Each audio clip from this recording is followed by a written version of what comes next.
Десант составында ревизорларда, инспекторларда түгел, Нурлат районы иҗтимагый советы әгъзалары. Сейчас мы делаем оценку. Хәзер бу оешмаларга бәя биреп, без район башкарма комитетыннан заказ алабыз. Иҗтимагый совет үз эшендә иҗтимагый совет законы нигезендә эш итә. Нәкъ менә аңа бәйсез бәя бирү функциясе йөкләнгән дә инде. На который возложена функция.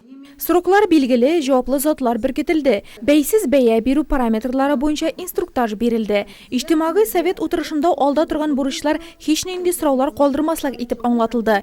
Алда киеренке эш. Санаулы вакыт эчендә районның барлык мәгариф һәм мәдәни учреждениеләре күрсәтә торган хезмәтләрнең сыйфатын бал системасы буенча бәяләү көтә. Нәкъ бер айдан оператор оешма аграр техникум ярдәмендә иҗтимагый совет әгъзалары отчеты әзер булырга, декабрьнең 15-ндә тулы мәгълүмат иҗтимагый совет сайтында урнаштырылырга тиеш.